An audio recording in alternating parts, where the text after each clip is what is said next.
É isso. Ó, o Arthur Sepultura mandou outra mensagem aqui, ó. Renatinho, ajuda eu aí. Existe o efeito Mandela do episódio do Dragon Ball, do 11 e do 9.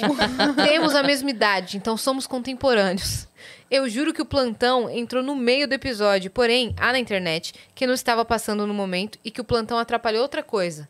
Eu me lembro do plantão entrar 3 vezes e depois do terceiro não voltou à programação normal. Tu lembra disso? Eu lembro. Você lembra disso? Vocês lembram o que é isso? Que o plantão da Globo entrou no meio do episódio do Dragon Ball. Que dizem que foi e dizem que não foi. Então, eu tenho... Que foi o quê? Esse é o... Sabe aquele... Que interrompeu. O Sabe 11 aquele de setembro evento? foi Ah, o dia... Aí tem gente que fala assim, quando pergunta, onde você tava?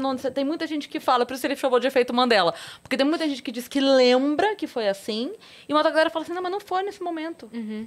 Eu já tive discussões homéricas na internet por causa disso, né? Porque eu lembro especificamente que parou. E eu lembro do elefante que morreu com a garrafa de plástico. Então eu falo assim, gente, vocês têm que tomar a minha opinião como... Não só o elefante, como o nome do elefante. Que chamava Joca. Que descansa em paz. A discussão é que dizem que não interrompeu o episódio. Que não é isso? interrompeu, que tava passando garrafinha. Interrompeu ou não interrompeu? Interrompeu ou não interrompeu? Eu tava na escola. Eu tava lá na hora do almoço. Eu lembro da hora do almoço. Como esquecer da hora do almoço? Eu tava dando aula, pensa. Então pois é. Aí o que acontece? O efeito Mandela, teoricamente, é um efeito que, quando as pessoas começam a acreditar naquilo que, na verdade, não existiu, como um efeito manada. Que, mais ou menos, como se criasse uma memória em todo mundo de um fato. E ele fosse implantado. E esse efeito realmente existe. Mas, eu lembro com certeza que parou. Lá em Belo Horizonte parou. Aí todo mundo fala assim, mas tem... O episódio do Dragon Ball parou. Parou. Ele 3 parou. vezes.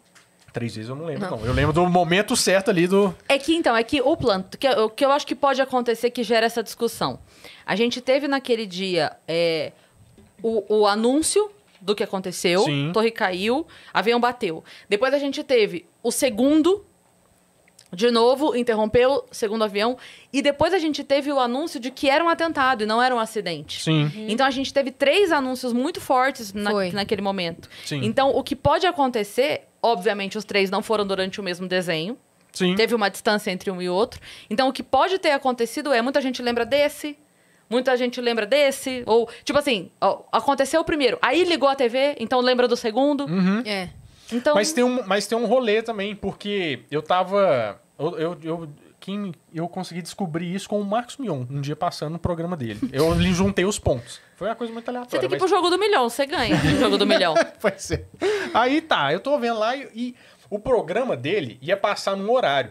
Mas na repetidora de outra cidade, ele ia passar em outro. Então, teoricamente, as repetidoras, elas não necessariamente passavam a mesma coisa na hora. Não Então passa pode mesmo. ser que estivesse passando Dragon Ball em BH. Na verdade, todo mundo tá certo. Ele passou e não passou. Foi um negócio de física, né? Física quântica. Mas é porque em alguns lugares ele foi interrompido e em alguns lugares ele não foi interrompido. É o ponto de vista que muda-se o ponto, muda-se a vista. Exatamente. É dark. É meio dark, meio dark. Então, a conclusão que eu cheguei no final das contas é isso. Ele interrompeu, mas para muitas pessoas que têm essa memória, assim, ele não interrompeu também, porque ele passou em 2 pontos diferentes no espaço-tempo. E a conclusão que eu cheguei é o YouTube não derruba vocês, não? Falar essa data tranquilamente. Nossa, eu tomo não tanto strike por causa disso, não? porque eu falo de história. Quem que vai derrubar nós, filho? Eles têm. A gente tem um código, a gente fala, sabe aquele dia? O 10 mais 1 10 de mais setembro. 10 mais 1? Não sei, vamos descobrir agora. Agora que vocês falaram, pode ser que eles atentem. Derrubar o quê? O que é